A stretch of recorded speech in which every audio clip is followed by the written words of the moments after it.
for the sponsor. The Coffs Harbour to Fiji race has the support of the Fijian government's Fiji Visitors Bureau. A week later, he told us who was leading. Alstar in perfect position for a handicap win in the Coffs Harbour to Fiji race. And a week after that, he was on the spot again. The Coffs Harbour to Fiji yacht race battles its way towards the finish in Suva. Once again, the other papers didn't think it was worth a mention. Curiously, they also ignored the big boat race at Hayman Island. Perhaps that was because last year only 22 boats took part. Yet as Mundell proudly told us, that was a record. The first major regatta of the new season starts this weekend with a record fleet at the Joico Big Boat Series at tropical Hayman Island.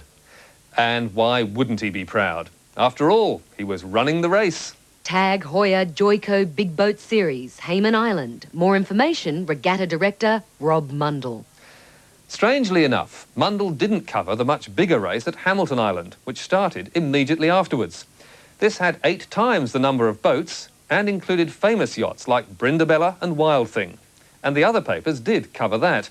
It's only 12 kilometres from Hayman Island, but Mundell didn't manage to get there.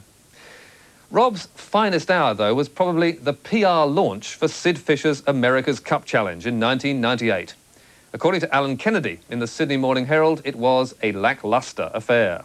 Australia's challenge for the America's Cup, sailing's most coveted piece of silverware, had a peculiarly low-key launch in Sydney yesterday. But the syndicate had brought Mundell on board, so he saw it in a very different light. The world never thought Sid Fisher would mount a serious challenge for the America's Cup in 2000 until yesterday.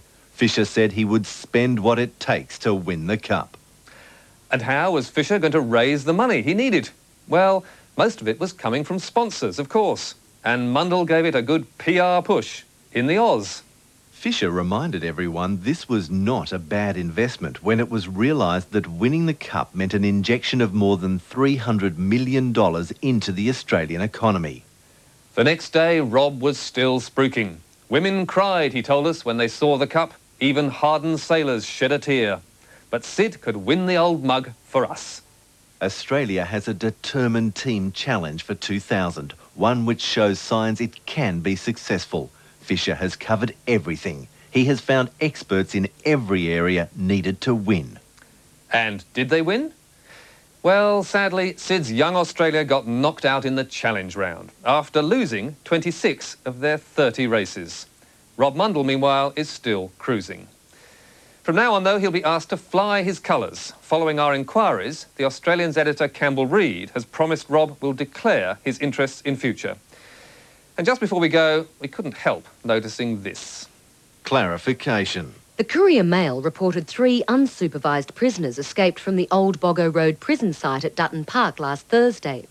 The Queensland Corrective Services Commission has advised that they were being supervised by Corrective Services officers when they escaped. What a relief. Queensland Corrective Services are always alert to mistakes, so we've put them in charge of supervising the media. Till next week. We'll see you then.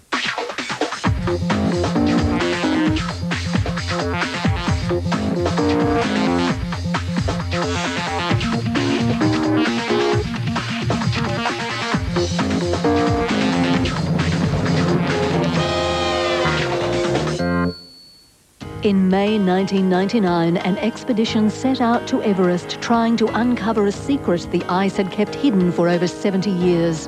Mountaineering's most enduring mystery is whether or not George Mallory and Sandy Irvine were the first climbers ever to reach the summit of Everest. A remarkable journey with an incredible outcome. This is George Mallory.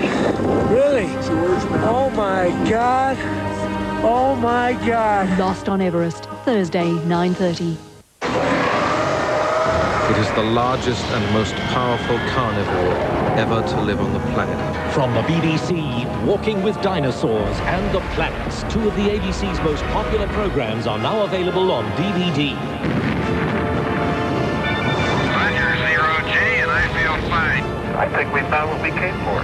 Walking with Dinosaurs and the Planets, available now on DVD from ABC shops, ABC centres, retailers, and online.